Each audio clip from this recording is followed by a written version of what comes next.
In this little video, I just wanted to focus on the support that you plan to give for people who are delivering growth for your firm.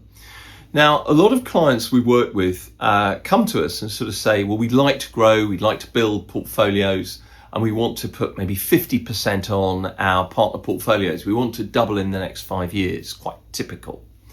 And that's fantastic if you join all the dots up across the whole of the firm, because to get that kind of really strong integrated growth across all the service lines and not just in one or two, it requires that the firm work together as a team, and that requires that everybody knows what everybody else does and also brings other people in. You can't have people regarding clients as their own, wrapping their arms around them, where they think they're sort of giving them a bit of TLC, but in fact what they're doing is just batting away other experts in the field and not letting them in. But one of the things that a lot of firms fail to appreciate is the importance of support for anyone who's going out to do business development. Now, depending on the size of firm you are, you will have chargeable hours targets that might range from 1,100 hours all the way up to 2,000 hours. And for somebody who is expected to do business development, that's likely to be senior associates, senior managers, directors, salaried partners, building portfolios to really prove that when they look back, they can say, look at my track record, this is what I've done. I'm therefore should be an equity partner. That requires an amount of time and focus. And if you are pushing your team to deliver business development without actually looking at the non-chargeable time that they're going to need to deliver this work, then it may well undermine the results. So we work with a couple of firms who say, we really want to push on growth and we really want to drive everybody towards this.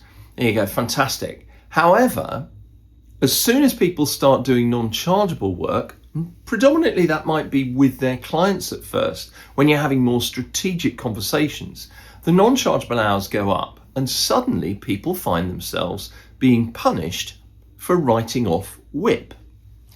So you find that the expectation of doing non-chargeable work and driving strategy with a client, or being more of an advisor to a client than simply a transactional, somebody who's a transactional lawyer or accountant, actually the threat of writing that WIP off and having a tough conversation outweighs the gain that you get if you had the conversation and actually built a stronger relationship.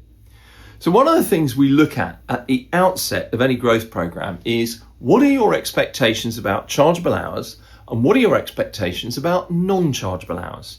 Because strictly speaking, if somebody is doing more BD than they are at the moment, their non-chargeable time must go up. And so one of the ways that you can ensure everything is aligned is to give individuals a non-chargeable target and make sure they hit that every month. And the non-chargeable target for business development, strategic conversations, becomes as important, if not more important, than the chargeable hours target. Now, by and large, this is partly a little bit of clever psychology, because by and large, 90% of people are going to hit their chargeable hours target. They've grown up with it. Having a non-chargeable hours target is very new and different. And it ties back to having lead measures of activity.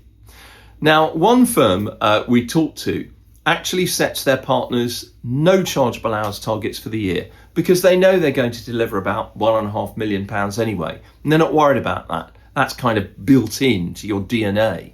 So what they chose to do was to set every partner a target of 300 hours non-chargeable.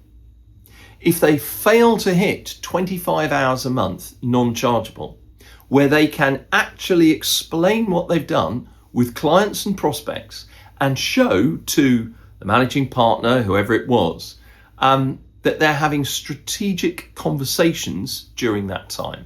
If they fail to do it, there will be consequences.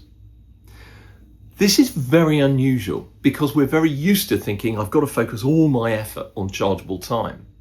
If you're going to grow the firm, you need to ensure people are equally, if not more, focused on non-chargeable time, because that is where they are going to do their business development.